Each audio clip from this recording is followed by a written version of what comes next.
Donc bonjour à tous. Merci beaucoup à ceux qui sont présents aujourd'hui. Merci à Charlotte et Valérie. Et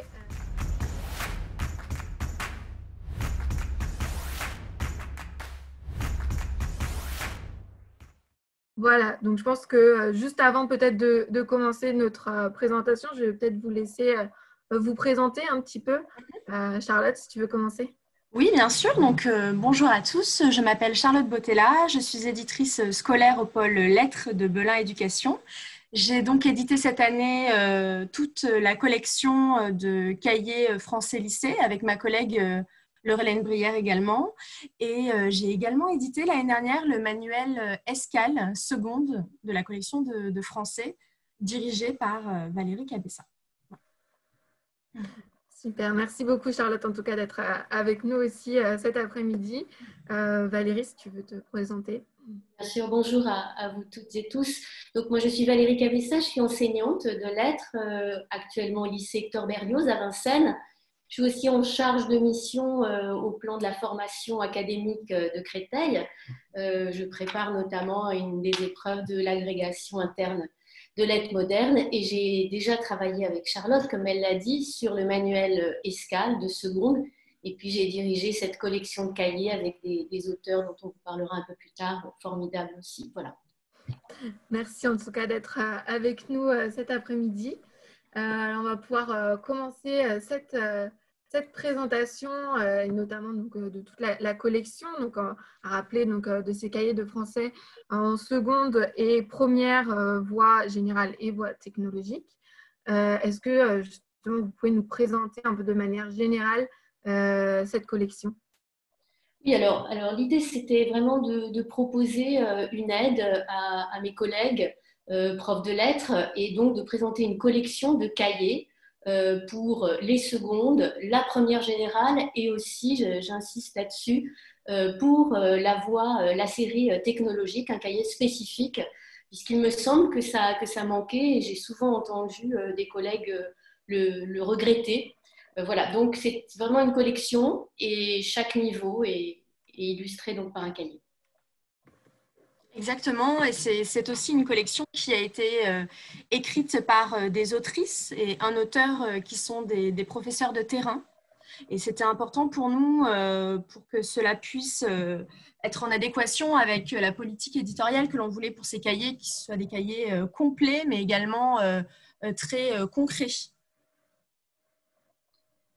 Alors l'objectif, en fait, les objectifs qui nous ont réunis, enfin qui ont fédéré donc cette équipe d'auteurs, c'est déjà de proposer des outils concrets pour que les élèves puissent améliorer leur expression orale, bien sûr, l'expression écrite, mais aussi qu'on puisse nous travailler avec eux pour les entraîner à l'analyse des textes de manière à ce qu'ils puissent s'approprier les objets d'études qui sont au programme de ces classes et aussi garder bien en tête qu'à la fin de la classe de première, il y a ces fameuses épreuves de bac, donc aussi qu'ils puissent s'entraîner aux épreuves de bac. Et surtout, je crois que c'est important de le préciser, quel que soit le manuel scolaire utilisé, parce qu'on a des goûts et des sensibilités assez différentes les professeurs de lettres ont des goûts particuliers. Et là, je crois que ces cahiers sont des outils pour travailler, quels que soient les manuels en fait, qui ont été choisis par les équipes. Oui, non, c'est vrai que les trois cahiers ils respectent quand même, il me semble, un besoin pédagogique qu'il y a par rapport aux classes de seconde, aux classes de première générale et aux classes de première technologique. Et c'est pour ça, effectivement, qu'on a également voulu faire trois cahiers.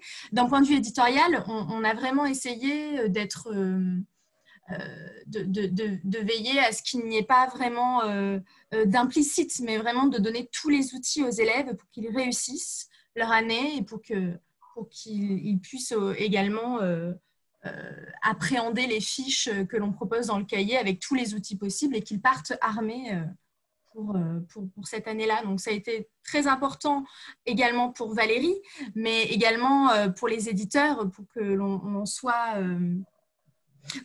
au plus près des attentes dans notre propre travail éditorial également. Oui. Alors, j'aimerais aussi préciser quelque chose qui était très important pour moi. C'est l'idée qu'on ait à la fois un cahier commun pour la classe, mais aussi que chaque élève puisse s'approprier son cahier. Et on le verra, on va rentrer dans le détail du fonctionnement du cahier. Je vais essayer de l'expliciter pour que ce soit assez clair.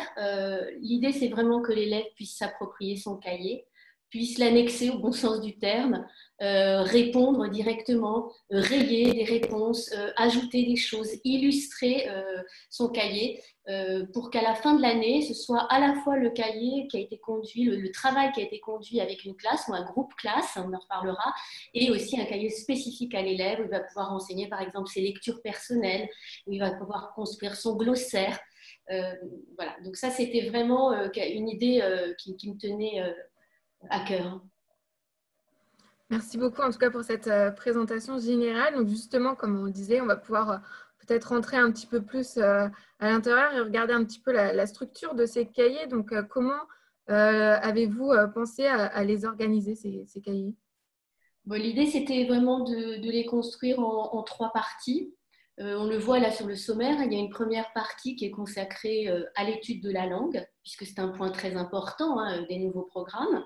Ensuite, il y a une partie qui est articulée autour des objets d'étude qui sont traités dans le cahier avec des activités, des exercices. Et puis, enfin, une partie de méthode bac, à la fois vers le bac pour la seconde et puis une méthodologie qui devient de plus en plus approfondie pour les premières. Après, ça serait intéressant également que l'on présente de manière plus précise ce qu'il y a dans les différents sommaires. Peut-être qu'on peut voir, Valérie, la seconde pour cela. Alors, si on regarde le cahier de seconde… Ou la première, on va prendre la première, effectivement. Allons-y. Donc, si on Par prend… exemple, une page sur la négation en première. Voilà. Oui, d'accord.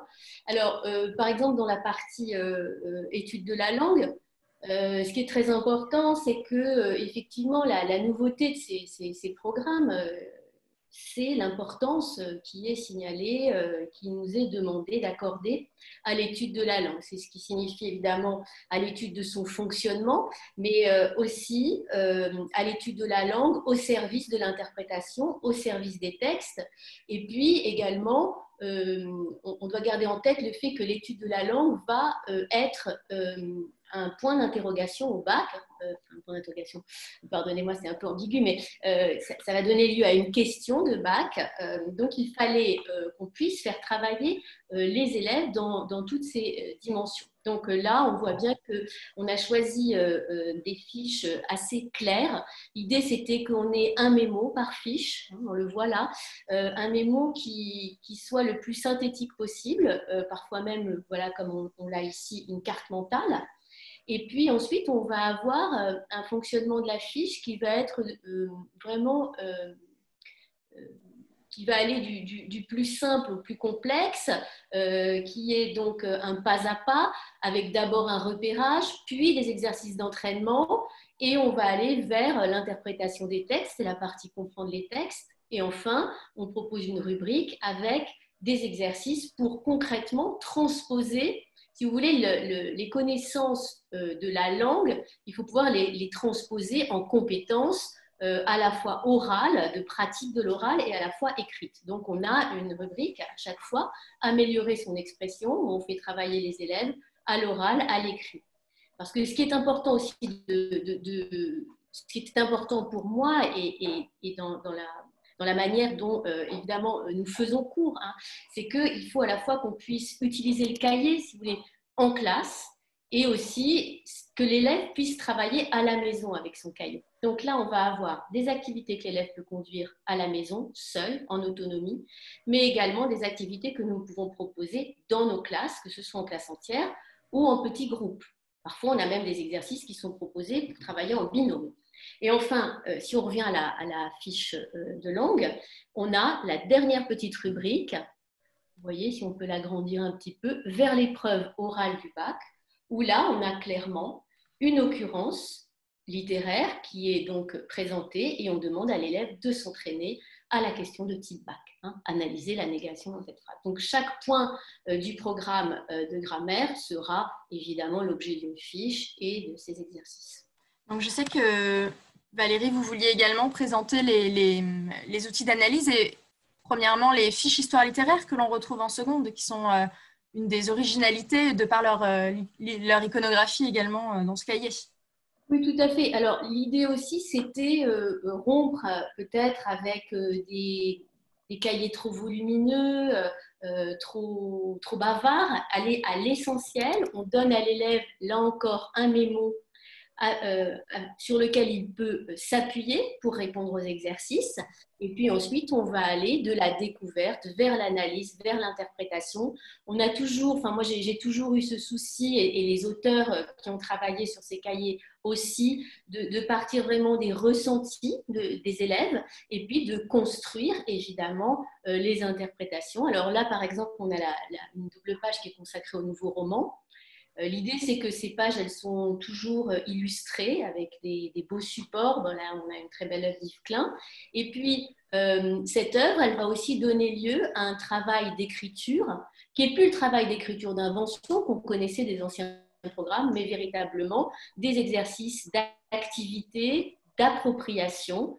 Et on va demander aux élèves de travailler à l'oral ou à l'écrit à partir de ces documents. Hein. Par exemple, là, on a des activités d'appropriation. Vous voyez, par exemple, à l'écrit, on a un travail en binôme. Hein. À deux, écrivez une péripétie en adoptant chacun le point de vue d'un personnage différent. On va retrouver, si vous voulez, dans cette activité d'appropriation, des éléments à la fois du mémo et des textes qui auront été analysés précédemment. Ou alors, on imagine, on se met à la place du peintre Yves Klein, donc on repart de l'iconographie, et on demande à l'élève d'imaginer quelles instructions le peintre a données à ses modèles, hein, à ces fameuses séries. Voilà. Et après, le professeur peut prolonger s'il a envie. Hein. Il peut tout à fait aller chercher la vidéo d'Yves Klein pendant ses séances célèbres et puis montrer aux élèves, ça fait un prolongement culturel.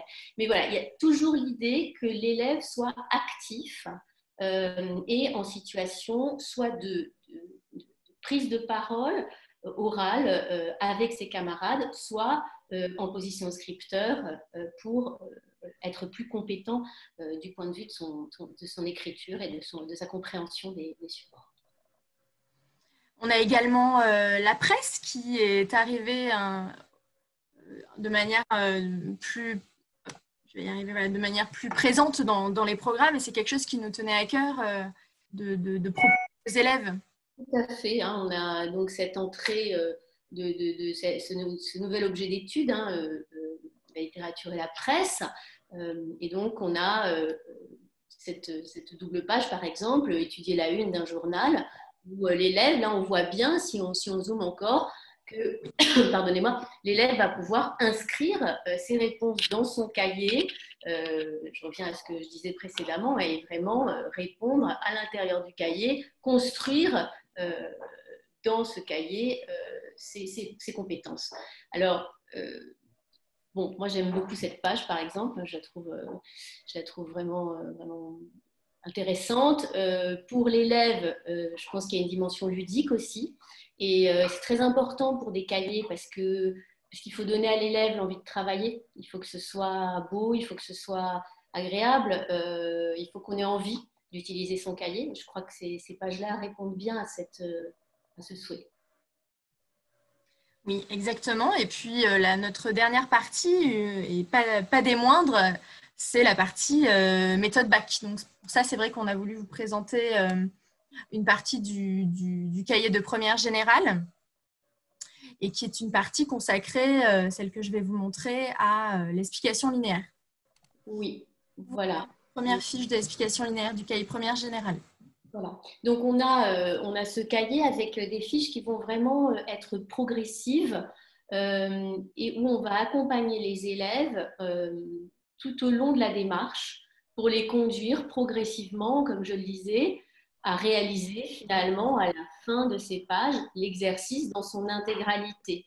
Et donc, on aura vu l'exercice par tous ces aspects, par toutes ces facettes. Et à chaque fois, pour chaque exercice de type PAC, on aura des sujets qui vont être proposés, des sujets qu'on va lui faire réaliser pas à pas, des sujets guidés. Pour notre objectif, c'est qu'évidemment, à la fin de ces pages, l'élève soit en situation de maîtrise de cette méthodologie. Donc, on a de nouveaux exercices, bien sûr, avec ces nouveaux programmes, l'explication linéaire étant un de ces exercices, et on va les dérouler sur tous les objets d'étude du programme. Donc, on va avoir à la fois des textes courts, des textes longs, des tout petits extraits pour varier à la fois les difficultés et puis pour que finalement l'élève, tout en travaillant la méthodologie, continue le travail interprétatif des textes. Ce n'est pas une méthodologie qui serait totalement séparée.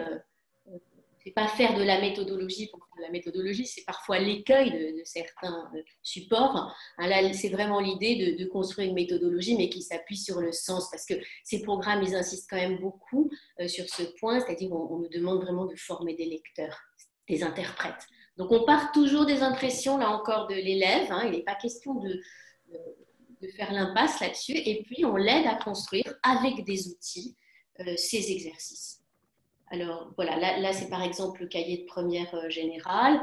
On va le voir aussi, on a l'exercice de la dissertation en seconde, qu'il faut commencer à voir dès la seconde, et qui n'est pas finalement si évident pour nous, professeurs, à conduire avec nos élèves, parce qu'on n'est plus sur une dissertation générale, mais on est sur une dissertation sur œuvre. Alors, j'ai entendu parfois des collègues, quand j'ai échangé avec eux, dire on ne peut pas le faire parce qu'il faut être sur les œuvres du programme. Alors, moi, je pense qu'il faut entraîner les élèves dès la seconde, et on a eu cette idée avec l'autrice qui a travaillé sur ces pages de proposer une nouvelle, par exemple, une nouvelle de Maupassant qui s'appelle Histoire vraie, qui est très intéressante et facile d'accès en même temps, mais qui pose des enjeux problématiques très importants sur la question du réalisme. Donc, on a choisi de la proposer en œuvre intégrale, puisque c'est une œuvre intégrale, c'est une nouvelle. Et à partir de cette nouvelle, on va les aider à construire, pas à pas, la dissertation sur œuvre, une dissertation sur œuvre, leur première dissertation sur œuvre, en quelque sorte. Donc ça, c'est quelque chose d'important, parce que je crois que si on commence à le travailler qu'en classe de première, c'est déjà tard et ça fait beaucoup de choses à voir. Donc là, on commence dès la seconde avec une œuvre qui est courte, mais qui est intégrale, à pratiquer cet exercice. Exactement. Et ce qui est intéressant aussi, c'est que l'avantage que l'on a eu à pouvoir faire cette offre de 2 cahiers de première, un pour la première générale et un cahier pour la première techno, c'est qu'on a pu vraiment traiter les exercices propres à la première générale. Donc, je pense à effectivement l'explication linéaire, le commentaire de texte et la dissertation sur œuvre. Et j'essaye juste d'accéder à mon cahier de première technologique. Dans le cahier de première, on a vraiment pu, par contre, traiter les exercices bac de la première technologique, qui sont donc la contraction de texte et l'essai. Et ça, c'est vrai que à la fois, on a eu le luxe d'avoir cette place pour proposer des vrais exercices pour la contraction de texte et l'essai. Et on pense vraiment que c'est un plus pour ces classes-là qui ont peut-être besoin d'un accompagnement plus global et d'être vraiment, d'avoir des exercices davantage pas à pas et être pris par la main. C'est quelque chose que l'on revenait dans notre discours. Tout à fait, ça c'est très important. C'est l'idée qu'il y a 2 cahiers de première, c'est pas un cahier qui reduplique un autre cahier. C'est vraiment que ce sont des éléments communs, mais aussi des spécificités, y compris dans les exercices qui sont proposés aux élèves. Le commentaire se fait avec des axes en classe technologique. Et puis, il y a ces 2 exercices que vous évoquez, Charlotte, de la contraction de texte et de l'essai. Et là encore, comme il y a beaucoup de pages qui sont consacrées à ces exercices, on peut avoir cette progression qui est tellement importante pour les élèves.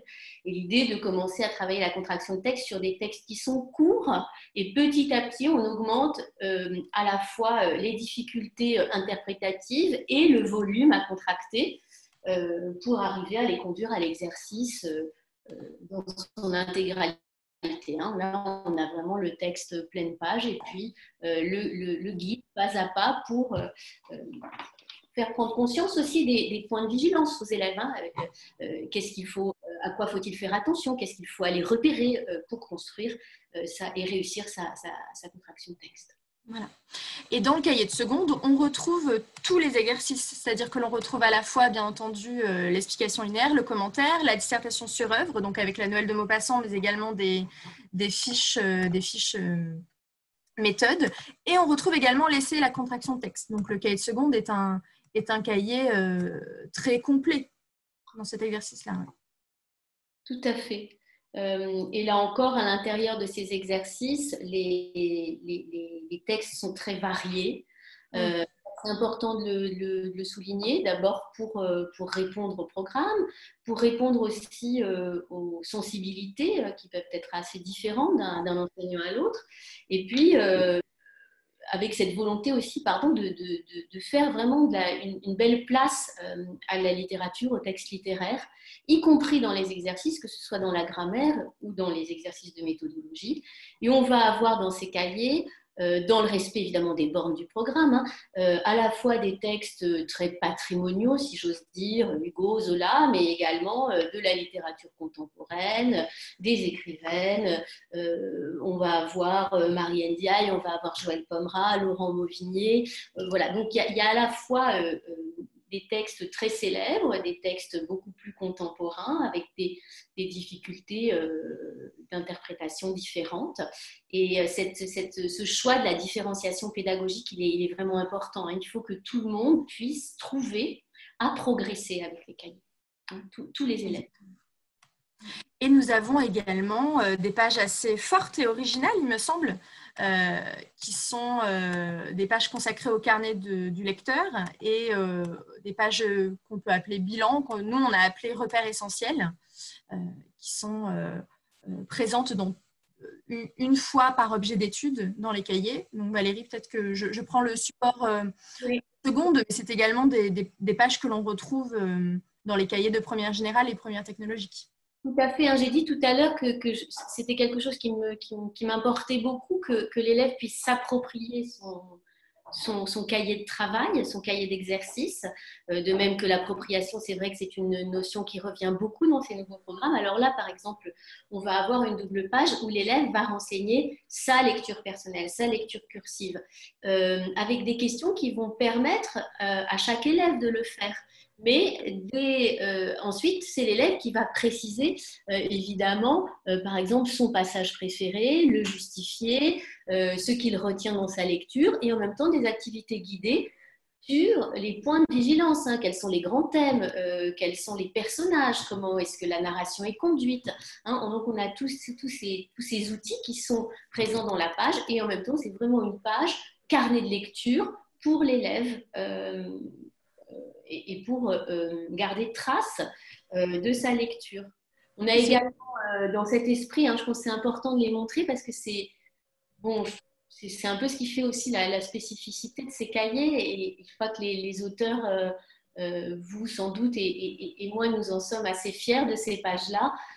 Par exemple, ces pages repères, là encore, plutôt que de donner des cartes mentales et des repères entièrement clés en main, on donne une partie de ces outils, hein, notamment la frise et puis des cartes mentales, mais on va demander à l'élève d'aller les renseigner, hein, d'aller contextualiser, d'aller inscrire dans la frise, dans les mouvements littéraires, les lectures qu'il a faites, et sous les cartes mentales, par exemple, ici, on est avec le récit, d'aller répondre à une question par rapport aux œuvres qu'il a lues, lui, pendant l'année, pour actualiser en quelque sorte ces cartes mentales, pour ne pas que ça reste juste voilà, un mémo clé en main et on n'en fait rien. Là, l'élève, ça lui permet également de réviser, de synthétiser les connaissances qu'il a pu accumuler, qui peut-être lui apparaissaient un peu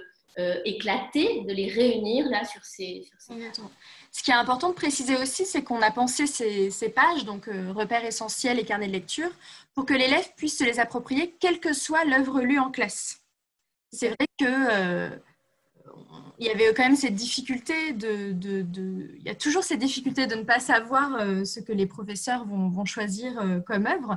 Et donc, en tant qu'éditeur, on doit trouver aussi des petites astuces qui nous permettent de proposer quand même de vrais outils pour les professeurs, pour les élèves, des vrais outils exploitables dans ces cahiers. Et donc, c'est la manière dont on a traduit en fait ce besoin dans ces pages, c'est de proposer quelque chose d'assez clé en main, mais en même temps qui s'adapte à toutes les lectures et à la liberté pédagogique aussi du professeur. C'est très important, hein, cette idée de liberté, elle est à la fois pour l'enseignant et pour l'élève, et je crois que ces pages, effectivement, le permettent. Dans le même esprit, on a les pages glossaires. Je ne sais pas si on peut les... Bien sûr, les mots-clés. Alors, je vais peut-être montrer, pour changer un peu de cahier, montrer ce que l'on a appelé mots-clés, voilà, qui est un glossaire à compléter au fil de l'année par l'élève. Voilà. Hein. Pour changer un peu aussi de ces glossaires entièrement rédigés, eh bien là, l'élève, ça lui demande un travail de remémoration, de recherche et un aller-retour qui me paraît être fertile, hein, pour... le vocabulaire essentiel, voilà, par objet d'étude. Oui, par objet d'étude, oui, bien sûr. Ce que l'on n'a pas montré, ça peut être intéressant aussi, c'est ces fiches outils que l'on retrouve à la fin des cahiers, qui sont des petites annexes qui permettent en fait à l'élève cet aller-retour avec des renvois que l'on trouve dans les fiches, cet aller-retour à des fiches outils beaucoup plus complètes à la fin des cahiers, ce qui nous permettait aussi de sortir des tableaux un peu massif que l'on peut retrouver dans certains cahiers, de ne pas proposer une leçon extrêmement complète ou une liste exhaustive, mais de proposer vraiment des mémos qui disent l'essentiel, qui présentent les notions essentielles, les outils bien entendu pour réaliser la fiche, mais de pouvoir renvoyer à ces fiches outils. Voilà, donc dans les fiches outils, nous avons des fiches de langue. Je vais essayer d'aller à la fin. Voilà, donc on a le glossaire qui fait également partie des fiches outils, les fiches de langue, les figures de style, les principaux genres littéraires et les principales tonalités. Et peut-être que pour finir la dernière partie de notre présentation, Valérie, c'était important de parler de la manière dont on a respecté les nouveaux programmes dans ces cahiers. Oui, bien sûr, hein, ça c'est fondamental. Je pense qu'on a tous fait l'expérience en tant là je parle vraiment de mon point de vue d'enseignante, hein, cette expérience un peu déceptive de découvrir parfois dans des manuels ou dans des cahiers des exercices qui correspondent finalement pas tellement au programme. Là, l'idée c'est vraiment d'être très très proche, de proposer une mise en activité, une mise en œuvre du programme. Alors d'abord avec... je le précise à nouveau, mais cette importance consacrée à l'étude de la langue pour réellement accompagner nos élèves, à la fois dans la connaissance de ses fonctionnements et à la fois dans le réinvestissement en termes de pratique, à la fois orale et écrite. Et puis, autre point très important des programmes, le fait de former nos élèves comme des lecteurs experts, des lecteurs interprètes, et de leur faire découvrir des grandes œuvres de la littérature à la fois française et étrangère, et puis également les aider à réussir leur baccalauréat. Hein. Alors on ne peut pas faire que des exercices de baccalauréat pendant l'année, mais la finalité de l'année, et les élèves sont très fiers quand ils réussissent évidemment leurs épreuves de bac, mais ils les réussiront parce qu'ils auront travaillé la langue, ils auront travaillé les textes, etc. Donc on a vraiment, là, c'est quelque chose de très important aussi pour moi, c'est l'idée que on a eu beaucoup à faire en tant que prof parce qu'il faut mettre en œuvre des nouveaux programmes, ça demande beaucoup de travail, et du coup j'ai vraiment eu envie, moi, de présenter un outil qui aide aussi mes collègues et qui les aide pour proposer des choses immédiatement utilisables et utiles. pour les élèves. Voilà. Et puis, je me suis aussi rappelé, c'était il y a très longtemps, mais j'ai aussi été élève.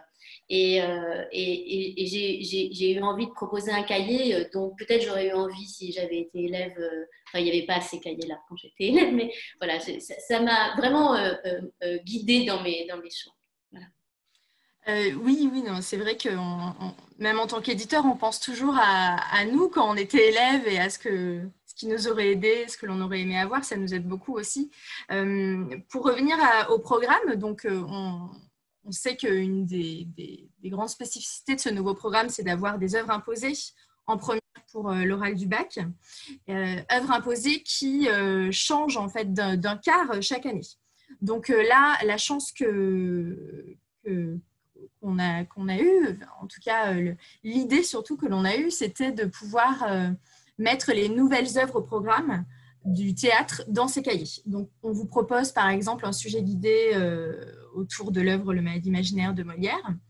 Voilà. On a également pu proposer bien entendu d'autres sujets guidés qui appellent les œuvres des autres objets d'études au programme, également dans les pages méthode de dissertation sur œuvre où on convoque les œuvres au programme d'études, mais également les nouvelles œuvres au programme de théâtre.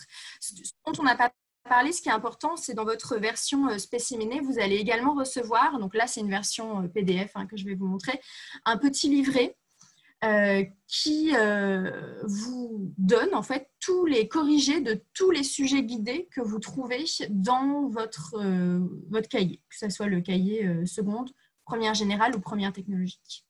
Voilà, donc on retrouve le texte avec un petit élément de contexte et l'exercice intégralement rédigé, bien entendu, sauf pour l'explication linéaire où on propose un brouillon détaillé. Donc ça, c'est le petit plus des cahiers qu'on a imaginé pour vous. Voilà. Puis au niveau pour le programme, c'est vrai que ce que disait Valérie, ça a été très important pour nous d'imaginer des activités d'appropriation, que ce soit dans les pages carnet de lecture, mais finalement que l'on retrouve également à la fin de beaucoup d'autres fiches qu'on a appelées activités d'appropriation. C'est une page, voilà, que l'on retrouve. Et on convoque également des iconographies dans les cahiers de première générale et de première technologie en grand format pour faciliter et puis surtout pour animer davantage, rendre plus agréable l'analyse d'image, toutes les questions d'analyse d'image. Tout à fait. Je pense qu'on a fait un point bien complet de notre collection de cahiers. Exact. C'est exactement ce que j'allais dire. J'étais en train juste de retrouver la page du site pour quand même pouvoir remettre dans la discussion aussi directement la page de la collection de français pour que tout le monde puisse la retrouver sur le site. Et j'invite donc les participants à poser bien sûr leurs questions. Donc n'hésitez pas à passer par le petit outil Converser pour venir poser vos questions si jamais il y a des questions. Et donc là, je vous mets justement dans cette conversation le lien pour retrouver donc la collection de français avec justement ces cahiers. Donc comme ça, vous pourrez retrouver l'ensemble des informations. Sachant aussi que je ne l'ai pas précisé, mais donc cette présentation est enregistrée et donc vous pourrez aussi la retrouver si besoin. Vous pouvez me dire aussi si vous voulez récupérer l'enregistrement. Et elle sera remise aussi sur cette page collection ainsi que sur notre page YouTube. Voilà. En tout cas, merci beaucoup pour cette présentation. Charlotte, tu nous parlais des spécimens. Normalement, donc, vous devriez les avoir reçus. Normalement, quasiment tous les établissements de lycée en France métropolitaine, en tout cas, ont reçu. Si jamais ce n'est pas le cas, n'hésitez pas aussi à me recontacter ou alors directement, je vais aussi vous remettre ça dans la discussion, à contacter le délégué pédagogique pour qu'il puisse regarder avec vous en fonction de votre établissement, qu'on puisse regarder quel est le souci ou quoi, mais que vous puissiez vraiment bien recevoir du coup le spécimen. En tout cas, on espère que vous aurez beaucoup de plaisir à les manipuler, les utiliser comme autant que nous en avons eu à les concevoir. Merci. Donc, je vois le petit message de Aude qui remercie pour la présentation parce que ça lui a permis donc, de bien comprendre le fonctionnement. en effet, c'est peut-être pas toujours de savoir en final ce qu'étaient ces cahiers qui accompagnaient le manuel. Donc, on est ravis donc, que ça puisse un peu plus vous éclairer sur l'objet qui était donc, ces manuels et donc comment ils sont, enfin ces cahiers, pardon, et comment ils sont donc structurés. Oui. Et ce qu'ils vont apporter du coup. Des cahiers, donc, pardon, je fais aussi la faute, tu vois, Violette. Cahiers qui accompagnent tous les manuels. Hein. Donc, c'est-à-dire que si vous avez aimé la collection Escale, bien entendu, il va y avoir, je pense quand même, Valérie, vous me dites, hein, mais un air de famille quand même dans la démarche pédagogique. Bon, bien entendu, ça a été dirigé, en tout cas le manuel seconde, par la même personne. Donc, si vous avez apprécié la collection, vous allez complètement vous y retrouver. Et puis après, c'est un cahier qui peut être utilisé avec n'importe quel manuel et qui accompagnera tout. Je pense aussi aux collègues qui, par exemple, en classe de première, ont fait le choix de ne pas prendre de manuel. Il y a pas mal d'établissements où c'est le cas parce que, partant du fait que les œuvres étaient imposées, je pense que c'est pratique quand même d'avoir des supports pour les élèves et pour les entraîner. Voilà, j'espère qu'on n'aura pas à travailler trop en distanciel, mais si c'est le cas, c'est aussi intéressant de savoir qu'ils ont un support papier et pas uniquement des rendez-vous en ligne, qui sont importants, hein, mais voilà, qu'on garde un lien au livre et à la forme cahier, justement. Oui, c'est vrai que c'est très important aussi que les élèves aient quelque chose à disposition à la maison pour pouvoir travailler, exactement. Effectivement. Ouais. Merci beaucoup à tout le monde. Merci Violaine de nous avoir accueillis sur ce Zoom. Mais avec plaisir, merci à vous. Merci à Valérie. Merci à vous et j'espère que mes collègues auront du plaisir à les feuilleter, à les découvrir là dans leur casier ces jours-ci. Prochainement. Voilà. Merci beaucoup. Merci beaucoup. Oui, merci, oui, je vois que... Oui, ben, je vois que ça, justement, qu'au niveau des petits commentaires qu'on reçoit, oui. La collection a l'air de plaire et les cahiers ont l'air de plaire. Donc, ça fait toujours plaisir. Et donc, voilà, j'espère que ce sera le cas pour tout le monde et que si jamais vous n'avez pas encore eu votre spécimen, qu'il arrivera très vite et que vous les aurez donc dans les mains aussi pour mieux voir de quoi il s'agit. Exactement. En tout cas, merci à tous d'avoir pris le temps donc, de venir en ce début d'après-midi pour assister à cette présentation. Donc, n'hésitez pas à revenir vers moi s'il y a la moindre question. Donc, vous avez eu mon mail lorsque vous êtes inscrit à ce webinaire. Donc, voilà, ou alors à contacter vos délégués pédagogiques aussi s'il s'agit plus de questions par rapport justement au spécimen, à l'offre, etc. En tout cas, voilà, s'il y a une question plutôt sur le manuel et ses contenus, je ferai avec plaisir le lien pour retransmettre les questions à Charlotte et Valérie. Bien sûr. Merci beaucoup. Merci. Et très bonne fin de journée. Au revoir. Au revoir.